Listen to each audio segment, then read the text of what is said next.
sa ayaw natin sa isang tao. Correct. Pero ang tunay na hustisya ay nangangailangan ng ebidensya at integridad. Ipinakita ni Dilima na kahit magkaiba sila ng kulay ni PBBM, mas pinili niya maghatol ng Di ba matuwid nakakabilib halip mga na kababayan, ano? Kahit ibang kulay, dilawan, mortal na kaaway ng dating Pangulong Ferdinand E. Marcos. Pero pinagtanggol si BBM. No, hindi pa kapatid 'yan mga kababayan. Eh samantalang yung kapatid anong ginawa? 'Di ba? Kaya naniniwala ako mga kababayan na next election hindi mananalo 'yan. Talagay nyo mga kababayan. Mananalo pa rin to si BBM pag tumakbong vice president. Sino ang kanyang presidente? Palagay nyo. Yan ang dapat natin abangan. Kung sino ang kanyang presidente, siya ang vice president. Kasi magandang tandem yan mga kababayan ko. 'Di ba?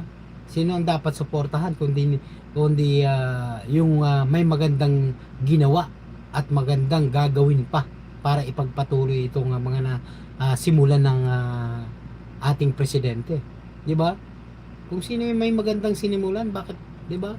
Hindi natin na suportahan. Nakikita naman natin mga kababayan ko sabi wala daw nagawa, 'di ba? Ang dami pong nagsabi niyan, 'di ba? Pambabatikos, wala daw nagawa, bangag, adik at kung ano-ano pa.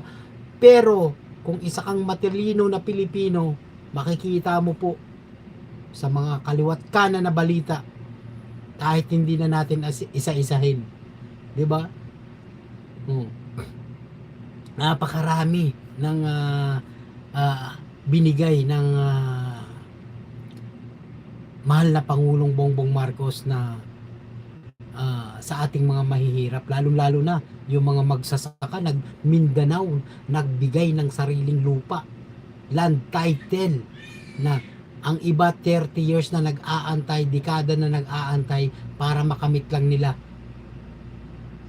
ang sarili nilang lupa. 'Di ba? Yan ang inuna ni BBM, ang ating mga magsasaka. O ano pa, mga pabahay. 'Di ba? May mga natulungan na ang Pangulong Bongbong Marcos sa mga pabahay na yan. Ano pa, mga tulay na inaangkin nila na dating mga palpak na nagawa ng nakaraan, si BBM ang tumatapos at inaayos. 'Di ba? Oh, 4 pa lang 'yan sa mga nagawa na nasasabi ko. What if pa, no? Kung ilabas lahat ng mga achievement ng Pangulong Bongbong Marcos, ano kayang sasabihin nila? 'Di ba? Kaya galit na galit sila mga kababayan ko. Matindi sila mambatikos. Ngayon, no?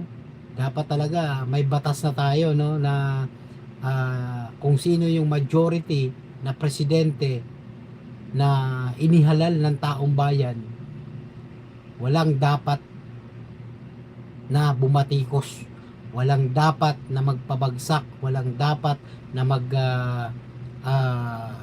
rally-rally na kung para lamang sa pagpapabagsak. Dapat hulihin yan, di ba?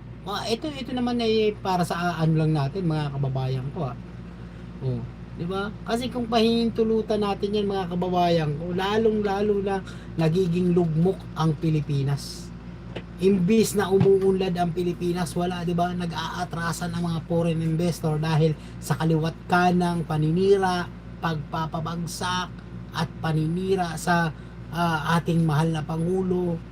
'Di ba? Kaliwat kanan na kanilang walang tigil na rally-rally. 'Di ba? Imbis na sumuporta na lang sa ating kapwa Pilipino, wala.